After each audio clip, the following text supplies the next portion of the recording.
ต้นน้ำมันโซ่เอาหลอด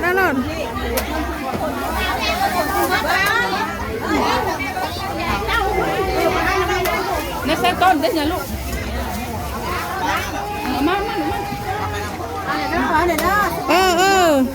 มานั่งเต้นจ้าไปยืนแจกห้ามมาโต๊ะกองนี่ห้ามเก็บปืนลง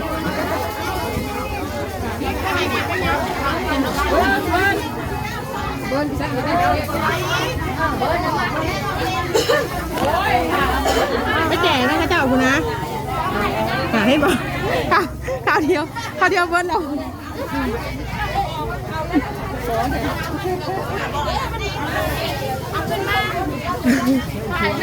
เอาให้พูละทงล่ะพูละทงลูกพูละทง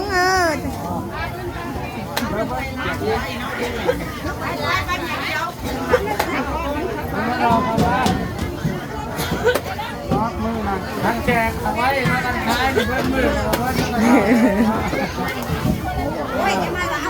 เบิ้ล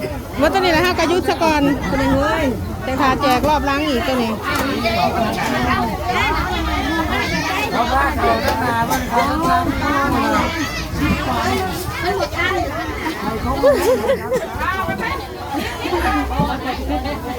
ไฟกระดาษพี่น้องเลย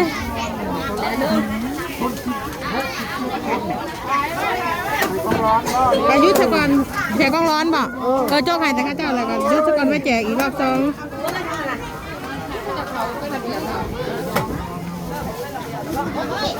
ขึ้นมาเพื่อหรอวะเอาไปแจกรอบสองไงตัวนี้ยุทธกรเขาก็เอาหน้าไม่ได้ขึ้นไปนะนะ3 บาทนี่ต้องร้อน3 บาทนะที่จะวางต้องกิโล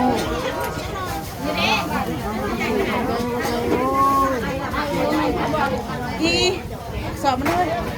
มาดูเป็นสิบคน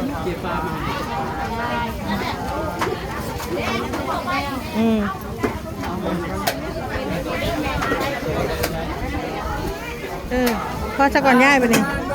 บอจังหน่อยทีมแจกไม่รวดหนึ่งเอามาไม่กระเล่มนะเอาทีมนะกระเล่มนะโน่นทาล่างท่าอย่าพึ่งเถากระเล่มนะก็อย่าพึ่งถาจักหน่อยก่อนเอาจ้ะยังกระเล่มมีเคี้ยวอีกจักหน่อยจังแจกอีกมาซารี่น่ะเอาไปซะก่อนแจกเป็นหยกด้วยพี่น้อง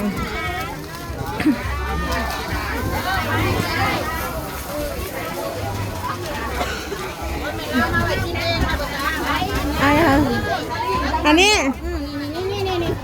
ของไอ้เคี้ยวเอามาไว้กินเองบ่ดักอันนี้ข้าวย่านนี่ใหญ่เกี้ยวแน่ๆค่ะเนี่ยนะ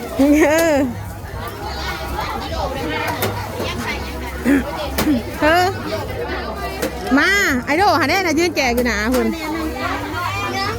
เอากระเล่มมาให้แน่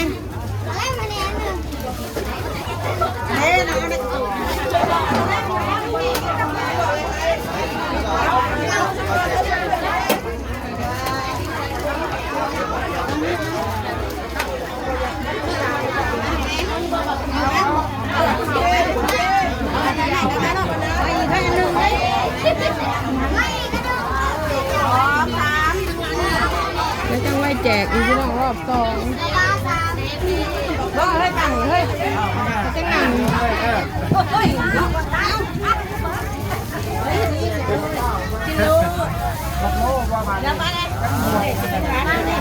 ฮะโอ้ยฮะหลักกินหายจะว่าหามัน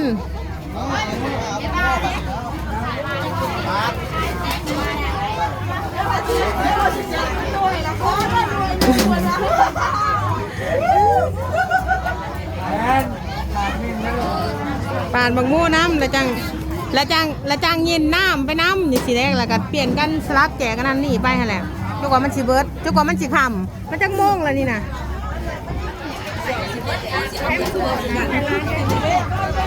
แป๊บเป็นอะไรงามอยู่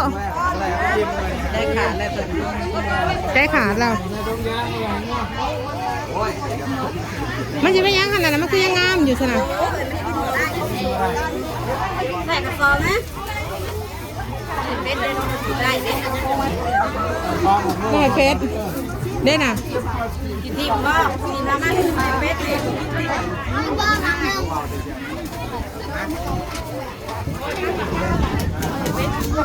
จะคอยแจกไปพี่น้องเลย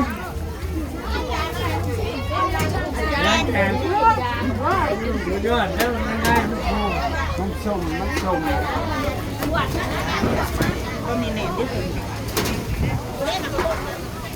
ทั้งไหนย่างทั้งนั้นย่างสลัดเนาะ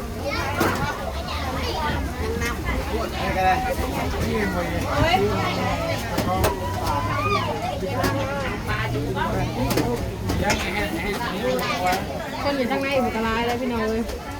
ข้าวอยู่ทั้งในหัวกะนี่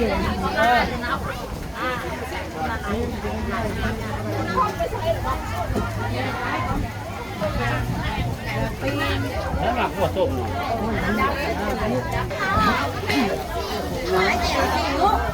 กูได้กู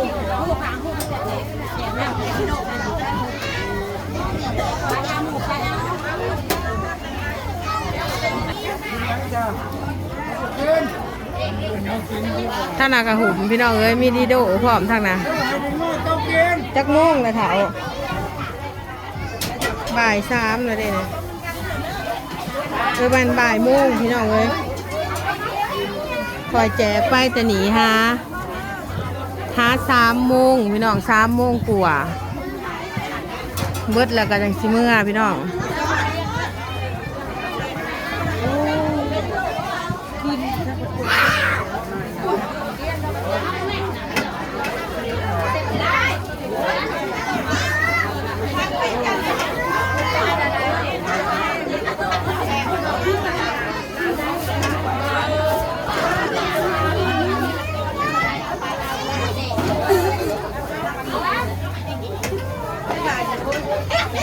ตอนจังม่วงเขาจะสิพอน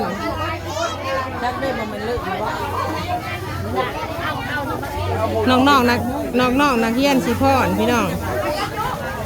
พอนอยู่ตัวไหนแล้วนี่เขาจะถ่ายให้มันนั่นให้มันแทนมันห่ม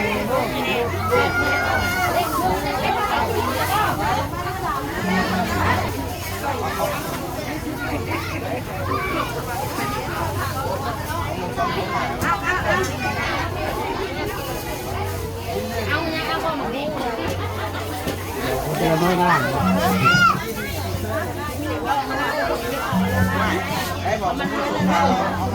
เบิดไป3 กระสอบแล้วพี่น้องสลีพอเท้าตัวนี้นะเมียเคี้ยวว่าเอาไว้แจกให้คณะหมอลำนำเดี๋ยวคณะหมอลำเลือกมาไว้แจกให้ข้าเจ้ากินน้ำมาสั่งหมักมูก็คือการน้ำจะได้เขาจังแจกครอบอีกน้ำเนี่ย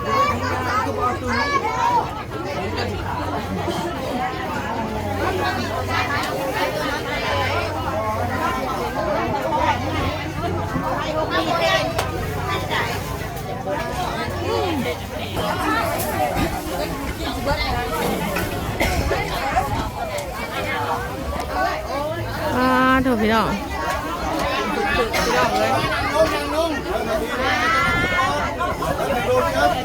เขาข้าวหนักข้าวเดียวพี่น้องเอ้ยซาลี3 สอบไม่ได้ถ่ายเนาะเหลืองบอกมาบเลยเดี๋ยวจังงันแจกยังเนาะทั้งน่ะลูกซีเห็นว่า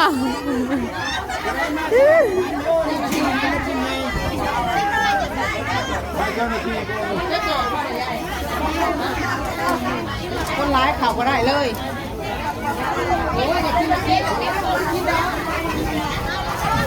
ไงกับพี่ช้างหมันเลยมันไข่เว้ยโดนคนมาเนี่ยผมบึกโปโต้น่ะโปโต้นั่นคนไหนไปจัดการยายเปมันคนร้ายยังหวะขี้ข้านจังว่าเมื่อเห็นเราเยื่อไปต่อจะถามเรา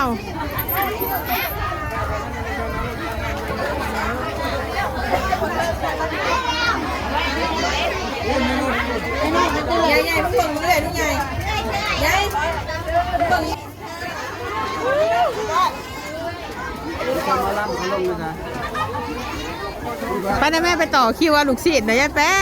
เอามาว่าตั้งกูแจกมึงไปอยู่ไซเดือนกูแจกมึงไปอยู่ในไซเดือนวัน3 กระสอบละเดือน อันนี้ช่วยมอลำเลือง ถ้าจะออกมาก็สดใสใช้ได้แล้ว มึงจะหน่อยจะเอาเฮ้ยจะเอาเพียงจะได้ชี้แจกหน้ามันนี่นะ ถ้าแจกเอ็กก่อนนะยุ้ยจะมีของจะนี่ไม่ทำแกงนะ จะหน่อยจะเอานะเฮ้ยจะหน่อยเลยโมคือซีงามใช่ไหม งามอยู่ก็เปลี่ยนใหม่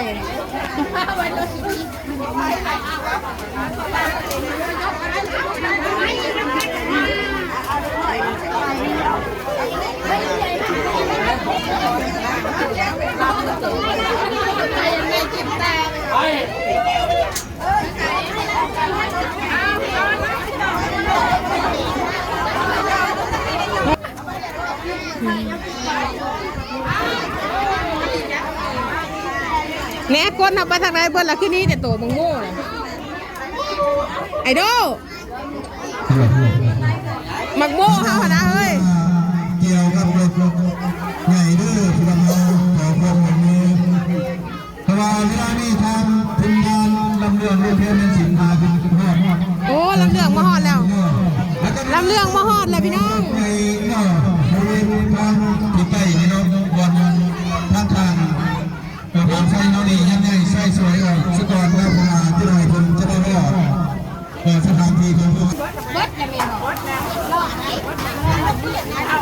ม่วนเถอะเด้พี่น้องเอ้ยขายดีปาดยังลงกับจนบ่ยังพี่น้องเอายังลงกับบ่ยังพี่น้องสวดใส่ผู้ค้าก็ได้3,000มาให้ร้านทั้งนี้เขาเจ้ากระแจกโง่กันพี่น้องที่ว่าไม่ขายดีพี่น้องก็ถ้าคุณจะใจด้วยทางทีมงานทางดูหลายพี่น้องทีมงานที่ว่าทำงานทางน้องๆเด็กๆที่เป็นผู้เจริญกำไรชีวิตนี่ก็หลายเนาะมีหมากโม่พี่น้องแต่ว่าวัดนะอยู่ทางในพุ่นพี่น้องไอ้นะก็จะตั้งไว้อยู่ทางนอกพี่น้องเอ้ยลงทานนี่บ่อนเดินอันนี้น่ะเดินห้องเฮียนบ่อนชุมห้าวันแจกหมากโม่นี่วัดเพิ่นน่ะอยู่ในพุ่นวัดเพิ่นน่ะเล่พี่น้องสุวรรณนี่ก็ไม่ออกอัมพวันสุวรรณเนาะสิเป็นจากยูซีนี่ก็ไม่ออกคำตาซาตีเซลพ่อบุญมีป้าบุญเมียบุญตาเนาะนี่ก็ไม่ออกเกสรทัพบวงศานี่น้องนักเรียนเพิ่นบ่เป็นสิพ่อนี่นักเรียนพ่อเป็นลงทานในรูปหลานพี่น้องดีมากที่การทำงานพี่น้องเอ้ยรอส้มจีบหนาพี่